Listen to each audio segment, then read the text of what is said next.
Nessa época do ano é comum o aumento na procura por aparelhos de ar-condicionado. Só que o conforto requer cuidados. Utilizar o aparelho sem dar a devida manutenção pode causar aborrecimentos. Essas duas funções básicas, que é redução de temperatura do ambiente ou aumento da temperatura do ambiente, está muito clara para as pessoas. Mas o ar-condicionado é muito mais que isso. Nós acabamos de falar dos filtros, por exemplo, então esse ar-condicionado também faz a purificação desse ar, uma vez que esse ar circula diversas vezes pelo ambiente em que ele está inserido, né? Além disso, é controlada a velocidade do ar, a movimentação do ar e a umidade do ar. Por isso, alguns cuidados são fundamentais. Essa empresa trabalha com a instalação e limpeza de ar-condicionado. O Roger é gerente técnico e conta que o comum é as pessoas instalarem o aparelho e só se preocuparem com a limpeza quando já não há mais o mesmo rendimento, o que resulta em um aumento do consumo de energia. Pensamento errado. Para ele, a limpeza deve ser feita mensalmente.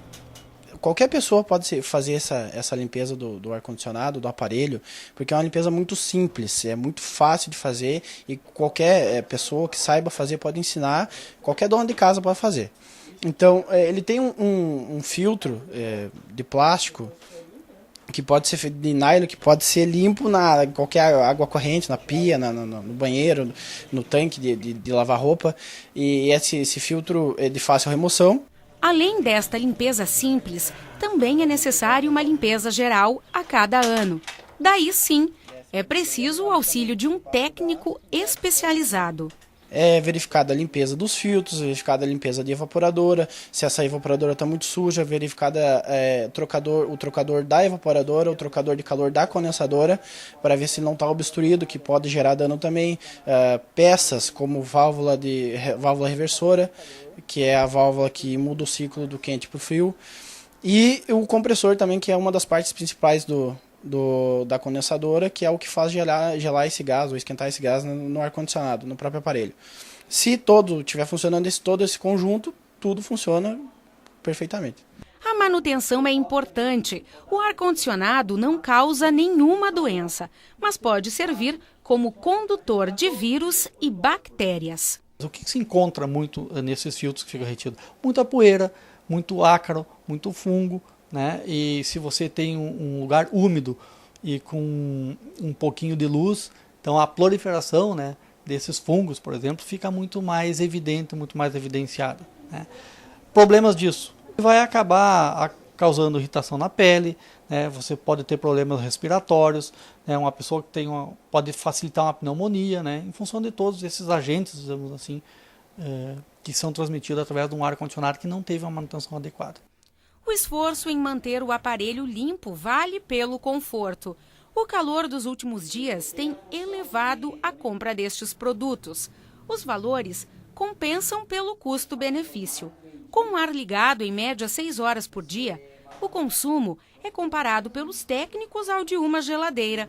O acréscimo é de, em média, R$ 50 na conta de energia.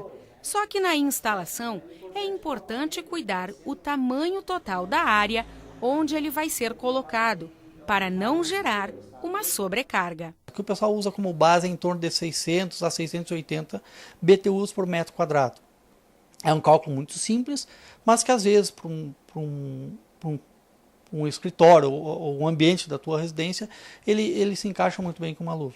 Tá? Problemas disso é que você pode ter, por exemplo, assim, uma área de janela muito grande, que vai sofrer uma insolação, você pode ter um outro equipamento lá dentro gerando calor, então tudo isso vai desequilibrar. Aí nesses casos mais específicos é importante consultar um profissional habilitado com conhecimento suficiente para poder calcular de forma correta. Já choveu em Passo Fundo 136 milímetros neste ano, 90% da média esperada para todo o mês de janeiro, que é de 150 milímetros. Nós estamos a 22 dias do fim do mês e estudos apontam muita chuva para esse período. A estimativa é que chova cerca de 300 milímetros em janeiro, o dobro do que é esperado.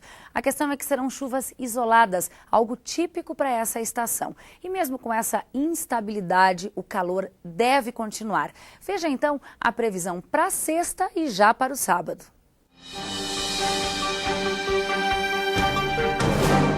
Previsão de uma sexta-feira com céu encoberto e pancadas de chuva ao longo de todo o dia. Mínima de 22 graus e máxima de 29. E esse tempo encoberto com chuva continua também no sábado. Mínima de 22 graus e máxima que chega a 30.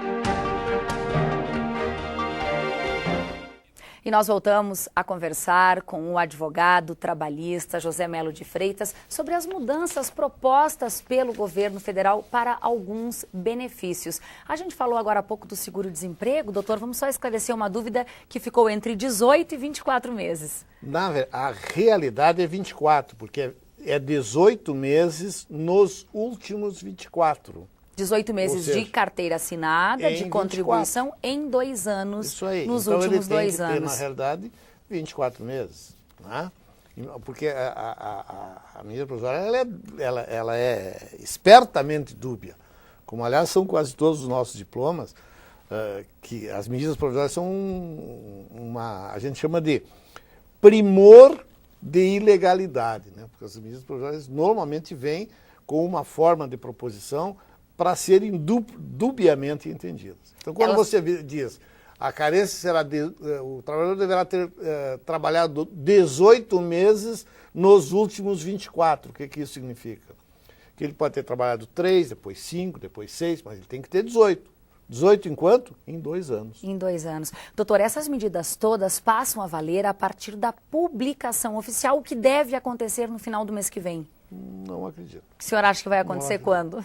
Eu acho que vai acontecer lá pelo final do ano, lá por setembro. Muito outubro. mais do que o prazo de 60 dias que o governo anunciou. São medidas que vão completamente ao encontro, ou de encontro, melhor dizendo, aquilo que foi afirmado pela presidente na campanha. Então, o partido dela e as centrais de trabalhadores vão dificultar ao máximo a aprovação dessas Ou seja, ela fez uma promessa e agora está tendo que executar de forma diferente. Para que o Congresso aprove. Principalmente que a oposição vai estar muito vigilante e ela está em fogo cruzado. Né? Ela está em fogo cruzado, ela vai tentar fazer essas coisas de reduzir gastos e vai ser bombardeada no Congresso. Por enquanto, fica tudo como está. Não mexe nada. Perfeito. Doutor, uma outra mudança, o abono salarial. O abono salarial também passa por uma alteração. O abono salarial era uma coisa interessante. Você trabalhou 1 mês durante o ano, ele recebia um salário ao final do ano. Agora não. Agora é preciso que ele tenha um período maior de carência, no mínimo de 6 meses. Quer dizer, então, e ainda assim vai ser proporcional ao tempo. Se deu 9, será 9 dozeavos. Proporcional ao deu tempo. Deu 6, será 6 dozeavos. Perfeito. Isso Uma outra correção. alteração não tão importante aqui, não é uma realidade nossa, é para quem atua na área da pesca. É o denominado seguro-defeso. Nós não temos isso aqui, mas o principal elemento do seguro-defeso é que ele passa a ser controlado pela Previdência Social, o que não acontecia exatamente nesses termos. Né? Então, o pescador vai ter que comprovar que ele exerceu a atividade. Até então era pago para todos os pescadores, agora não. Vai ter que comprovar o exercício da atividade. Sem poder receber nenhum outro benefício de programa do governo. Só pode receber esse. Bom, tem também mudanças na pensão por morte. O senhor falou um pouquinho no primeiro bloco. A pensão por morte é importante. Vou pedir para o senhor reforçar, doutor Freitas. A pensão por morte é importante. Eu até me preocupei em trazer isso anotado, porque essa tudo é coisa nova e a gente está de férias. A gente está nas férias e, bom, história. Eu sei que está experiente, tem 40 anos de advocacia, mas tem que estudar, né? Não dá para deixar de estudar. Então, veja bem. Até então, você casou, era casado, morreu, o cônjuge, o viúvo ou a viúva tinha direito à pensão. Agora não. Na pensão por morte, a carência é de 2 anos, não só de 2 anos de contribuição, como de 2 anos de casamento. União estável, está valendo também? Vale, continua as mesmas regras. Quanto a união estável, união homoafetiva, o que seja, mas tem que ser 2 anos, o que até então não existia. E a outra questão é que para ter direito à pensão integral, ou seja, para ter direito a receber a pensão para o resto da vida, você tem que ter 44 anos. Então, menos de 44 anos vai receber proporcional até os 44. Agora, de 44 para cima, aí sim, aí é vitalícia. Recebe até enquanto estiver vivo. E o restante é proporcional, pode ser 10 anos, 11, até 15 anos. Não é relevante, isso só vai apurar a renda pela média para saber quanto é que vai receber. Doutor, última alteração proposta pelo governo, o auxílio-doença, também passa por mudanças. O auxílio-doença era pago com base no salário que vinha sendo percebido. Agora o auxílio-doença passa a ser pago, calculado pela média dos últimos 12 meses, não tenho bem convicção se é 12 ou mais, mas pela média. E essa alteração é relevante porque o governo não quer que o sujeito receba, está ganhando 800, então fica ganhando 800 de pensão. Não, no último ano a média dá 650, então ele vai ganhar menos do que o mercado está pagando.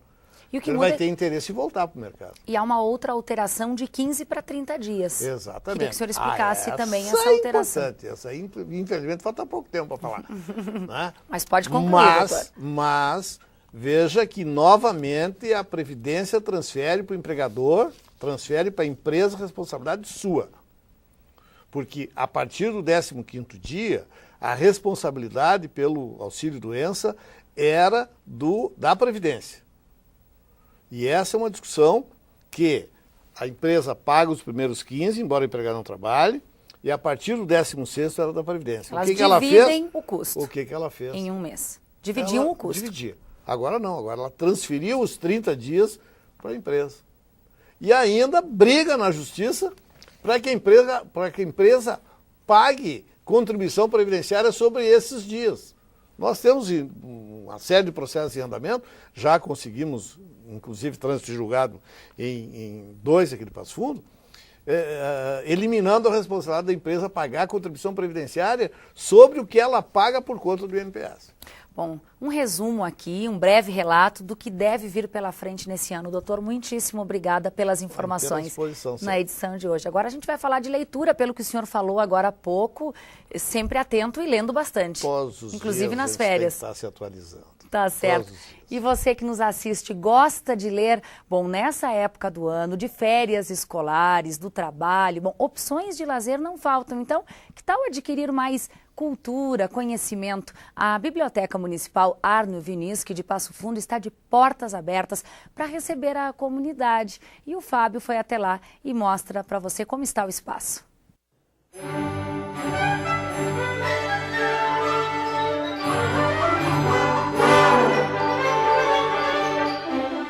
Janeiro é a época de férias, muitos alunos e muitas pessoas se dedicam para fazer várias outras atividades de lazer, assistir um filme, ler um livro. Falando em livro, nós estamos aqui na Biblioteca Municipal de Passo Fundo, onde vou conversar com a Márcia, que é uma das funcionárias do espaço, para saber, Márcia, como é que está a movimentação? O pessoal tem vindo nesses dias mais folgados? Estão aproveitando bastante esses dias de folga para pôr as leituras em dia. Aqui, desde que foi feita a reforma na biblioteca, é oferecido também contação de histórias, um espaço para acesso gratuito à internet, que tem o acompanhamento de monitores para eventual dificuldade dos usuários, um espaço para a leitura de periódicos, jornais que a gente recebe diariamente, revistas, e também um espaço para as crianças.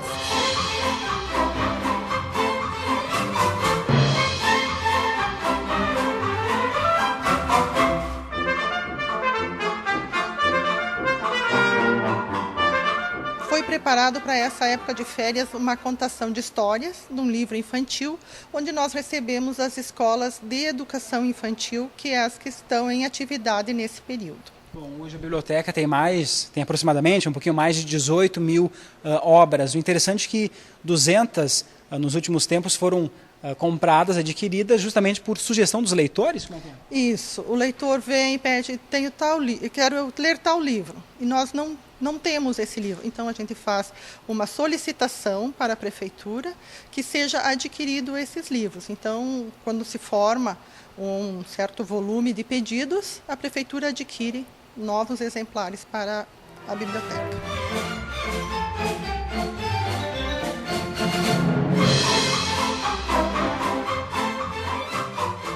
O usuário pode usufruir de todo esse espaço? Tem que fazer um cadastro? Como é que funciona? Isso, a pessoa vem com a identidade e um comprovante de residência e faz um cadastro aqui e leva o livro gratuitamente, não tem custo nenhum para esse cadastro, e pode ficar até 7 dias, podendo renovar para 15 dias. E qual é o horário de funcionamento, dias? É de segunda a sexta, das 8 ao meio-dia, das 13h30 às 17h30 e aos sábados, das 8 ao meio-dia. A pessoa se sente muito à vontade aqui.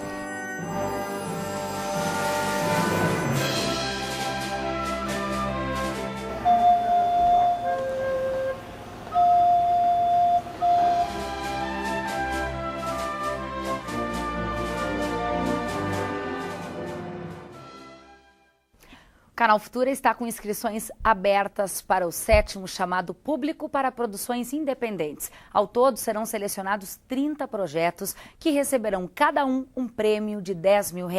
A verba para os projetos aprovados será entregue em 2 parcelas destinadas à gravação, edição e finalização. As inscrições podem ser feitas no endereço futura.org.br no link Sala de Notícias até o dia 12 de janeiro. O resultado da seleção será anunciado no dia 23 de fevereiro no site do Canal Futura, que está aparecendo aí na tela. E o Canal de Notícias volta amanhã, sempre ao vivo, ao 12h30. Você pode rever essa edição em outros horários alternativos, às 7h30 da noite e às 10h30 da noite. Obrigada pela sua companhia e até amanhã.